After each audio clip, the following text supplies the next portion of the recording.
Hello everyone, and this is physics. In this video, I'd like to talk about temperature. So prior to 1700, people around the world really didn't have a number for temperatures like we do today. The best that they can do, such as today, it's a wintry cold day outside, is say, well, just that. It's a wintry cold day outside. They give it descriptive terms, but they really didn't have a number to give the temperature outside. Until a gentleman by the name of Daniel Fahrenheit came along in around 1714, and he invented what we now know as the mercury thermometer. And Daniel Fahrenheit, he came up with a scale, and I will give the details and all the research behind Daniel Fahrenheit and the others for you to look up. But this is generally what happened. We have the Fahrenheit scale.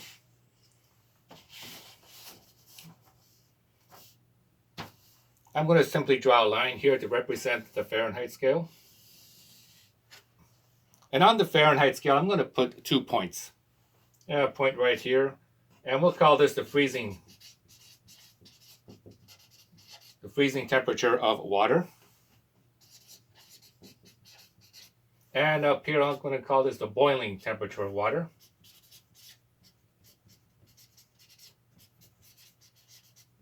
At 1 atmosphere. And on the Fahrenheit scale, this would be 32 degrees Fahrenheit.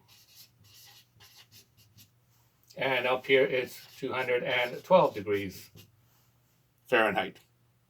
Daniel Fahrenheit came up with this scale, and he had small increments in between. And eventually he arrived at saying that freezing point of water is going to be at 32 degrees in the Fahrenheit scale, and 212 again for the boiling point of water in the Fahrenheit scale. And that was around 1714. And he is credited for the invention of the mercury thermometer. The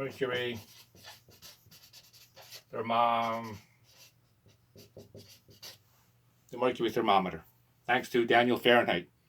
Since Daniel Fahrenheit, we were able to give temperatures a number on the Fahrenheit scale. About 30 years later, along came a gentleman by the name of Anders Celsius. And what Anders Celsius did, he took this, you've got to remember, now he had the benefit of a mercury thermometer to use. So he took the mercury thermometer and he did some experiments with the freezing and boiling points of water, as did Daniel. Daniel Fahrenheit did the same thing. But what Anders Celsius did is he basically standardized his scale. He made up a scale based on using the mercury thermometer. And I'm going to use a different pen for Anders Celsius. Let's go with red. And here's the scale that Celsius came up with. And he put this thermometer in water at 1 atmosphere pressure at the sea level. And he came up with, and he called the freezing point of water 0. And then he boiled some water and he came up with the boiling point of water to be 100. And he gave this some increments, 0 to 100, and he called them centigrades.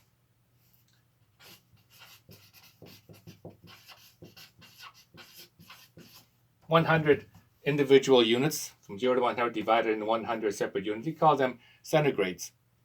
And thus here, the freezing point of water on the Celsius scale is 0 degrees.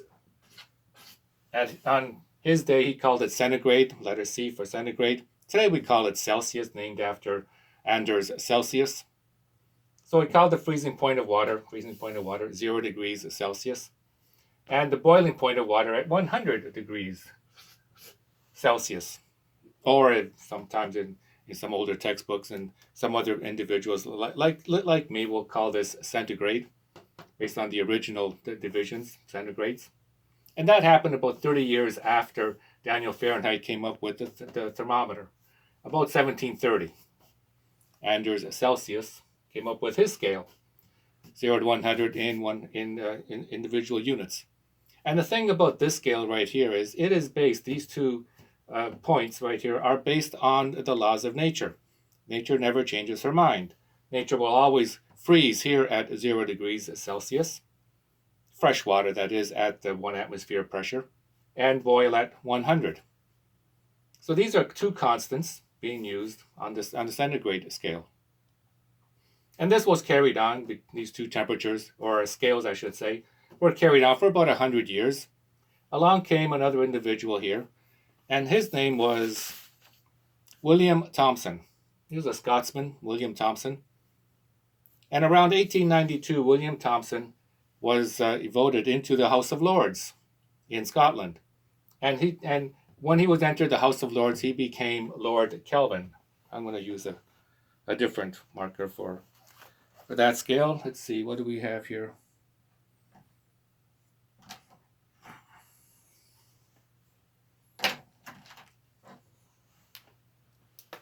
Let's go with black. Lord Kelvin.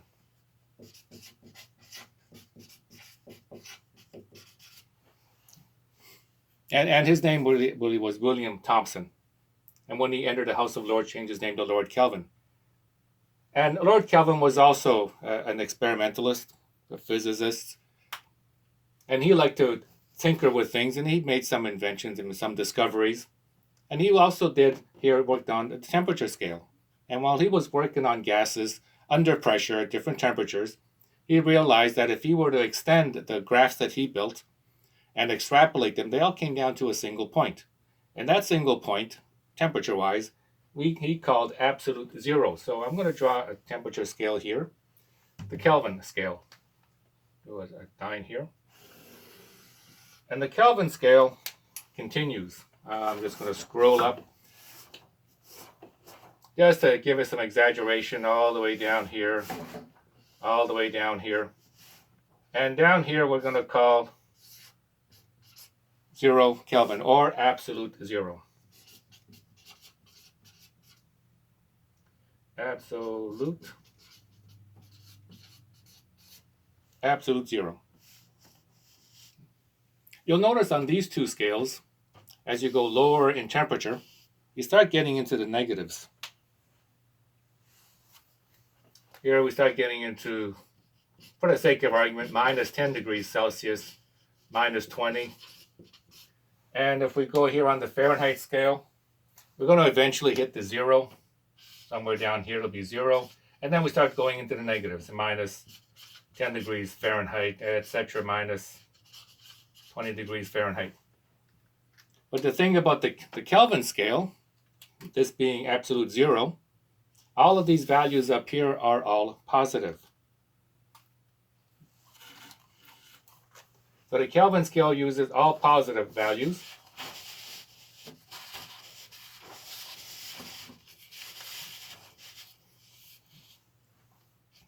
But the one thing that Kelvin did, which helped us in our equations, in the use of our equations, is he didn't invent his own scale.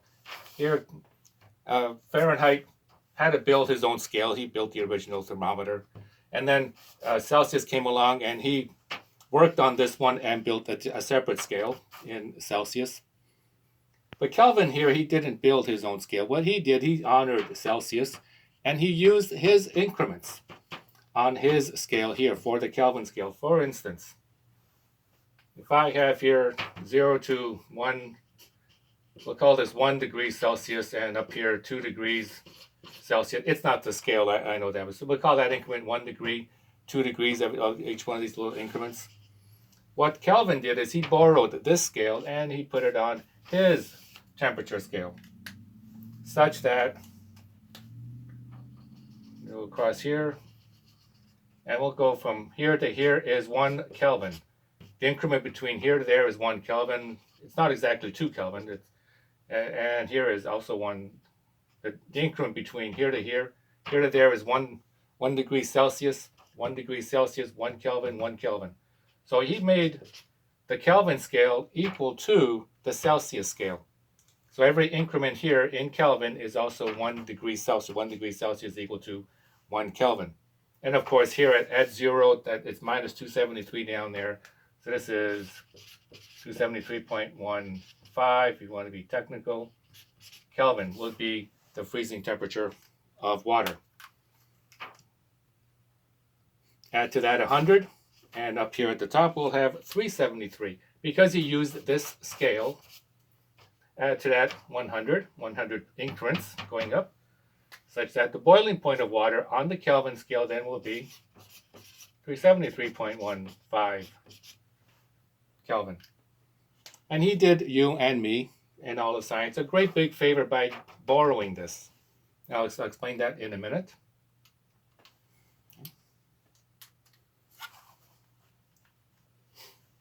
So we have the Kelvin scale, Celsius scale. Over time, this is known as the imperial system. Over time, the Fahrenheit scale started to become disused and fall by the wayside, and Celsius started to come more in vogue, I should say.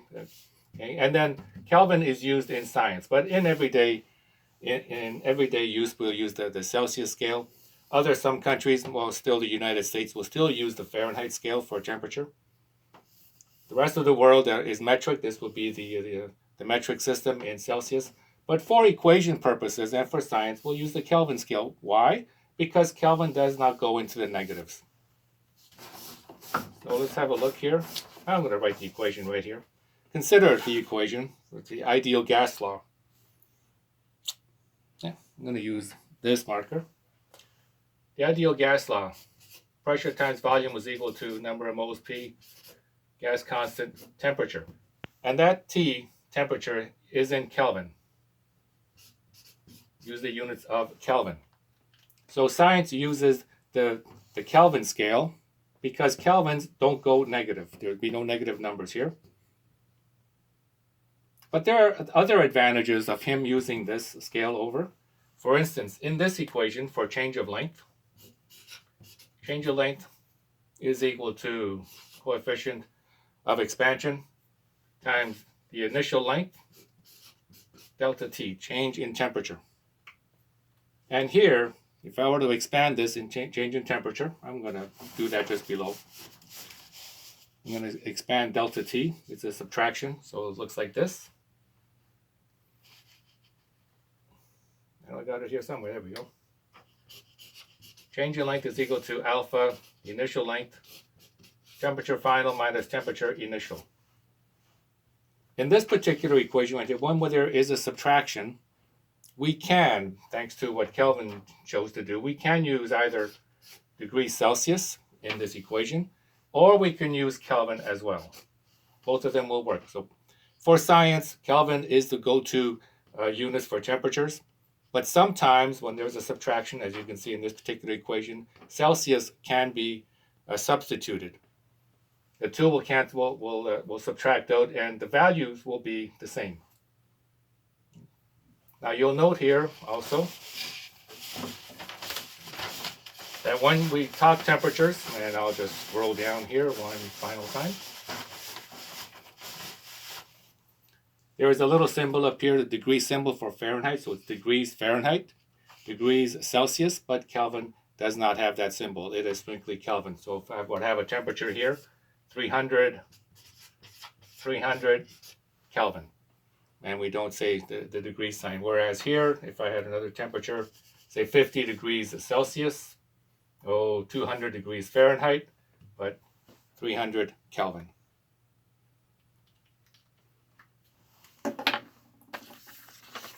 And this is physics.